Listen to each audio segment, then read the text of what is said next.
ভক্তদের উপর কি কারণে মেজাজ হারালো জুনিয়র এনটিআর। একদিকে পার্টিতে সালমান মাতাচ্ছে, আরেকদিকে স্টেজে মালাইকা কাঁপাচ্ছে। অ্যান্ড চানাচুরওয়ালা স্টেজে পুরা বোকা বানিয়ে দিল কার্তিক। বাট অন্যরকম দেশি সাজে দিশা পাচানি ভাইরাল। কিন্তু গোবিন্দর নাম শুনেই শাকিব খানের বরবাদ মুডে চলে গেল কেন তার স্ত্রী? বাট এই ভিডিও কিন্তু আরো আছে, সঙ্গে থাকুন। প্রথমেই আসা যাক জুনিয়র এনটিআর এর কাছে। জুনিয়র এনটিআর ইভেন্টে যে ভক্তদের উপর খুবই হতাশ। মানে কাহিনী যেটা হয়েছে, জুনিয়র এনটিআর সন অফ ভাইজান্তি এই মুভির একটা প্রমোশনাল ইভেন্টে যান এবং সেখানে জুনিয়র এনটিআর কে দেখে তার ভক্তরা তার নাম এমন ভাবে জপা শুরু করলো যে মুভির অ্যাক্ট্রেস কথাই বলতে পারছিল না।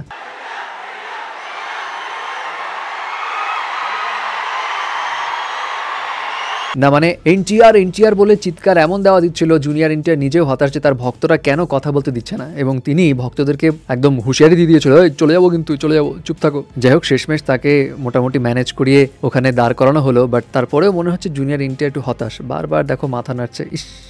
এবার আসা যাক সালমান খানের কাছে। সিকিন্দার মুভির জন্য ভক্তদের কাছ থেকে ভালো মন্দ কথা শোনার পর সালমান তো খুব এক্সারসাইজ শুরু করেছে। শুধু এক্সারসাইজ না, চিল থাকার জন্য পার্টি শার্টিও করে বেড়াচ্ছে। যেমন আপকি আদালতের হোস্ট রাজাত শর্মার 25 বছরের ওয়েডিং অ্যানিভার্সারি পার্টিতে গিয়ে সালমান তো পুরো ডান্স দেওয়া শুরু করলো ভাই।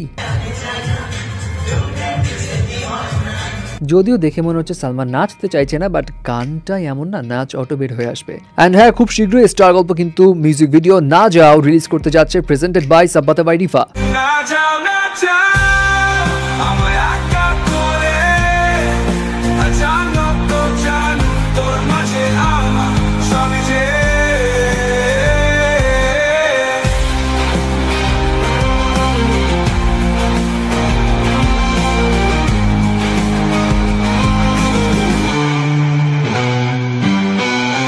এদিকে সালমানের এক্স ভাবি মানে মালাইকা আরোরা অন স্টেজে হেভি পাওয়ার প্যাকড পারফরমেন্স দেখিয়ে দিল।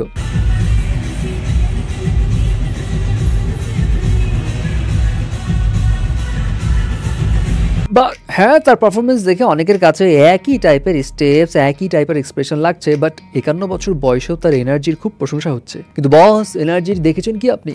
অরিজিনাল আশিকি মুভির নায়িকা আনু আগরওয়াল 56 বছর বয়সে যেই হাঁটা দেখালো রে বাবা, পুরো র্যাম্প ওয়াক ফেল। যদিও অনেকের কাছে তার এমন হনহনানি হাঁটা দেখে মনে হয়েছে ওই হাঁটা যদি আশিকি মুভিতে দেখাতো তাহলে মুভি নির্ঘাত ফ্লপ হইতো। র্যাম্প ওয়াক নিয়ে যখন কথা হচ্ছে তখন এই কেমন বেশ ধরে র্যাম্প দেখালো কার্তিক আরিয়ান। হে ওয়েট, এটা কার্তিক না তো ভাই, এই মডেলের নাম নীল সামার্থ। বাট ট্রাস্ট মি, প্রথম ঝলক দেখে তাকে কার্তিক ভেবে ধোকা খেয়েছে অনেকেই। বাট আসল জোলস তো দেখিয়ে দিল যেন দিশা পাটানি। দিশা পাটানিকে অনেকদিন পর পাবলিক একটা ইভেন্টসে দেখা যাচ্ছে এবং সেখানে দিশা পাটানি একটু মডার্ন ওয়েতে দেশি ভাইবস দিয়ে আসে। এখন তার এই সাজ দেখে অনেকের মিক্সড রিয়াকশন, কেউ প্রশংসা করছে, বাহ দারুণ লাগছে, স্টানিং, আউটস্ট্যান্ডিং, আরো নানা রকম বিশেষণে বিশেষায়িত করছে। এট দ্য সেম টাইম কারো কাছে মনে হচ্ছে ও করেছে এটা কি রে, ও কি হার্ডওয়ার্ক করেছে যে এত মাতামাতি ওকে নিয়ে, ও তো কিছুই করেনি, হুদাই হুদাই ড্রেস পরে আসে, ভাইরাল হয়ে যায় আর নাম কামায় যায়। ওয়েল, এখন এখানে আর কি বলবো।